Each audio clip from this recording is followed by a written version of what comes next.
Bonjour à tous. Est-ce qu'on peut imaginer qu'un texte de seulement 4 petites phrases puisse contenir une force aussi immense?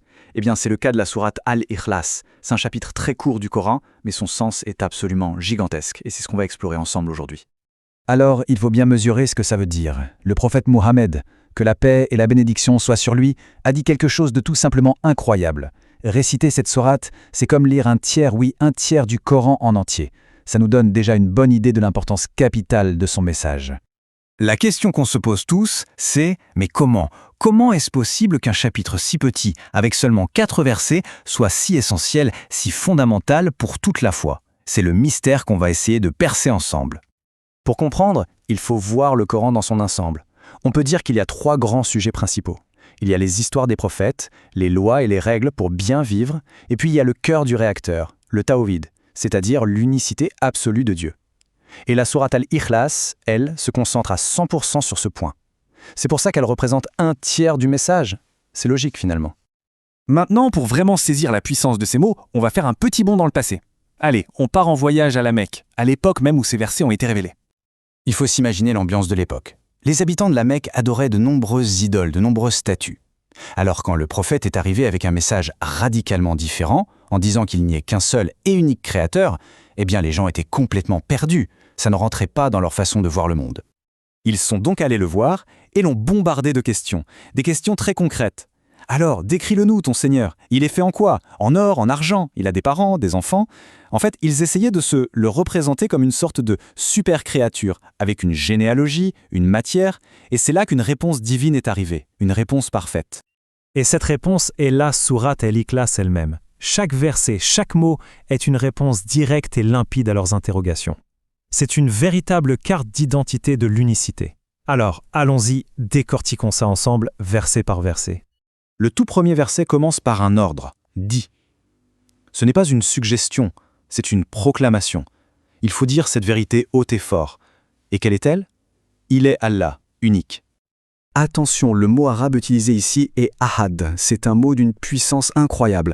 Ça ne veut pas juste dire un, comme quand on compte. Non, ahad c'est l'unique, absolu, indivisible, incomparable. Rien que ce mot, d'un seul coup, il met fin à toute idée de pluralité et de polythéisme.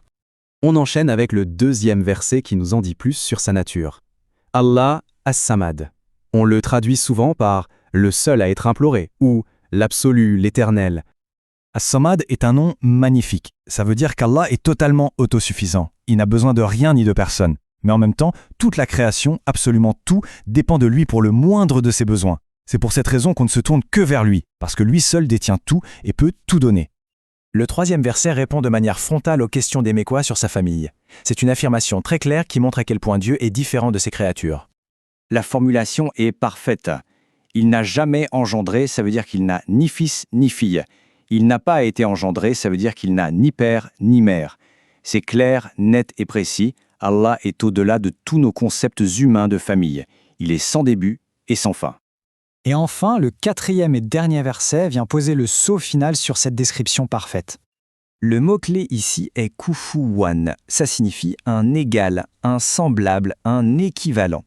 Ce verset nous dit donc qu'il n'existe absolument rien ni personne dans tout l'univers qui puisse lui être comparé de près ou de loin. Son unicité est totale et incomparable.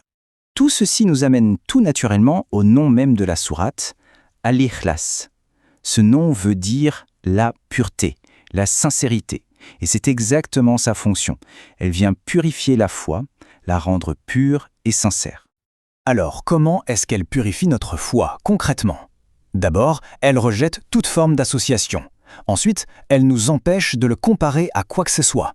Troisièmement, elle nous apprend qu'il n'a pas de caractéristiques humaines. Et tout ça mène au but final, une adoration directe, pure, sans intermédiaire. Et en plus de son message profond, la récitation de cette sourate est une source immense de bienfaits. Le prophète nous a enseigné qu'elle est une protection, qu'elle attire l'amour d'Allah, qu'elle est un moyen d'entrer au paradis. On peut vraiment la voir comme un bouclier spirituel au quotidien. Bon, tout ça c'est très beau, mais la vraie question c'est comment faire vivre Ikhlas tous les jours? Comment faire pour que ça ne soit pas juste des mots qu'on récite, mais une véritable boussole pour notre vie? Eh bien c'est très concret. Si on demande d'expliquer sa foi, cette sourate est la réponse la plus claire et confiante qui soit. À la maison, on peut l'enseigner aux plus jeunes, et bien sûr la réciter dans nos prières. Et le plus important, c'est dans le cœur. Quand on doute, se rappeler Allah est Ahad renforce la foi. Quand on a peur, se souvenir Allah est As-Samad apporte un réconfort et une force incroyables. Prenons un instant pour l'écouter de nouveau. Ces 4 versets, c'est l'essence de la foi, une déclaration d'unicité pure, claire, éternelle. C'est tout simplement le fondement sur lequel tout le reste est construit. Et pour finir, je vous laisse avec une petite question. Dans notre monde d'aujourd'hui, plein de distractions, d'écrans, d'idées qui vont dans tous les sens, quel enseignement de cette sourate sur la pureté, sur l'importance de se recentrer sur l'essentiel, résonne le plus fort en nous? Voilà une bonne chose à méditer.